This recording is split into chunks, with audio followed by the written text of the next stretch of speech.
growth questions. Compound growth and, later on, compound decay. Here's an example where we have an unknown. We have a number of years that we're going to try and find.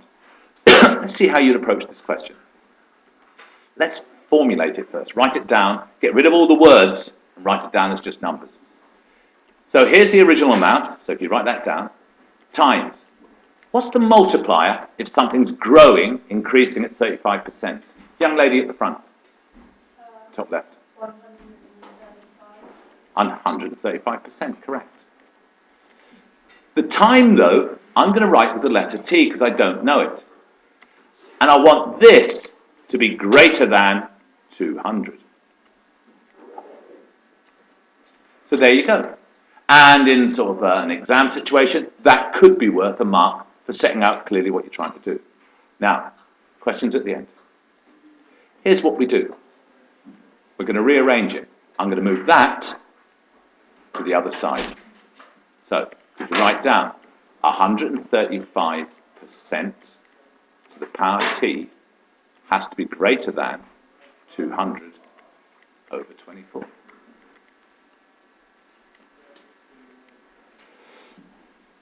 Right. At A level, you'll come across something called logs, but we're not going to use those.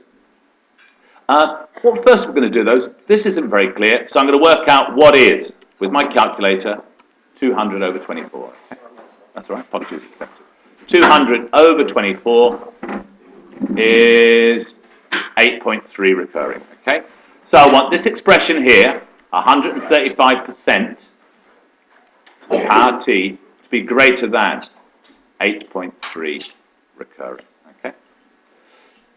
The simplest way of doing it is to now do trial and error. So, let's have a look. Let's just try, I don't know, the number 5 came into my head first. So I'm going to type in 130 shift percent to the power 5. Okay? No, it's too small. So t equal to 5 is, you don't have to write down the number, you just write down too small. Though, again, in an exam situation, it's best if you did write down what it was. 3.7, blah, blah, blah. Say again? Well, either way, it's going to be too small.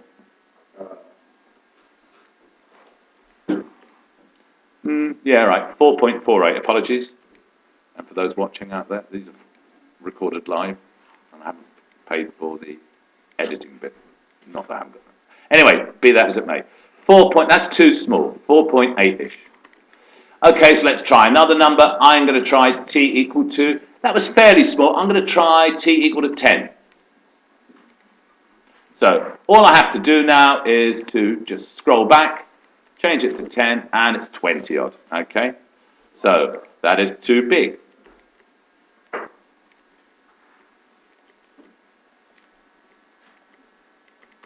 So, I know that the answer lies between 10 and 5. So, let's take the whole number in between there. I'm going to try closer towards 5 than it is 10. I'm going to try t equal to 7. So let's just scroll back. 8.17. That's just too small. So, remember, I want it to be bigger than that, okay? So I'll just double check. I'm fairly certain that t equals 8 would be enough, but let's just prove it. There you go, 11.0. So, t equals 8 is the answer, okay? After the 8th year, they will be over 200, because I've solved that equation. Right, let's try one more, but this time, here you go. We're going to look at a case where we don't know the interest rate.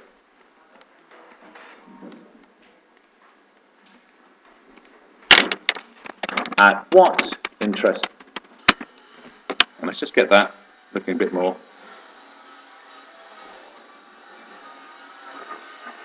It's a power tool, young man, okay? Don't worry about it. At what interest rate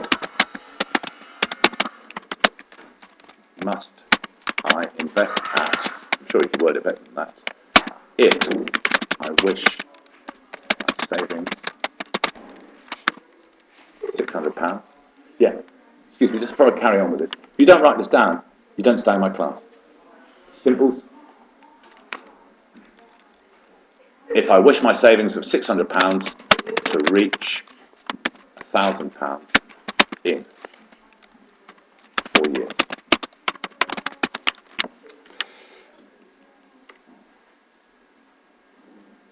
Okay, let's work our way through this.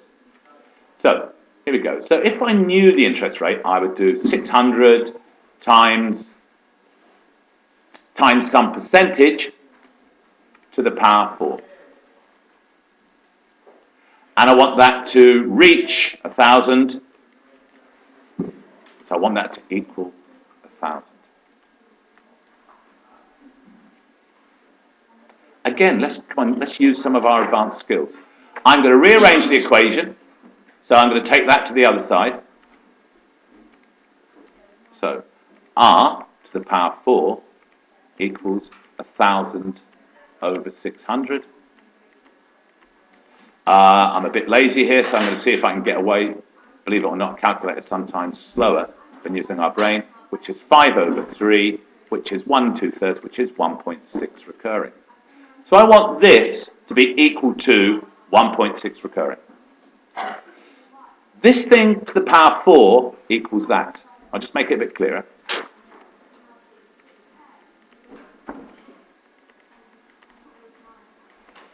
So how do I find out what r is? Well, with our modern calculators, I'm going to now find the 4th root of 1.6 recurring. Or when I come to type it in, I'll probably go back to writing it as 5 over 3. So how do you get the 4th root? Well, it's the button above the power one. It's this one here. So here we go. You press Shift, that root one there, and it's given you the option of what root do you want. Well, I want the 4th root. Now I could type in, now I've just got to scroll across there, I could type in 1 point and lots of 6s, but I'm going to type in the fraction, 5 over 3. And there you go. The answer is 1.13. Just double check I haven't incorrectly rounded it. No, it's 1.14. But that's not a percentage, is it? What is 1.14 as a percentage? It's, well, you times it by 100, it's 114%. But why isn't that the answer? Why isn't it that I need a bank offering 114%? Well, yes, young boy. The interest rate's 14%. Because remember what we did? Whenever we do these, you take 100% and then you add the interest rate onto it when it's growing. So 100% plus 14% would give us that. So the actual interest rate would be 14%, approximately 14%. Okay.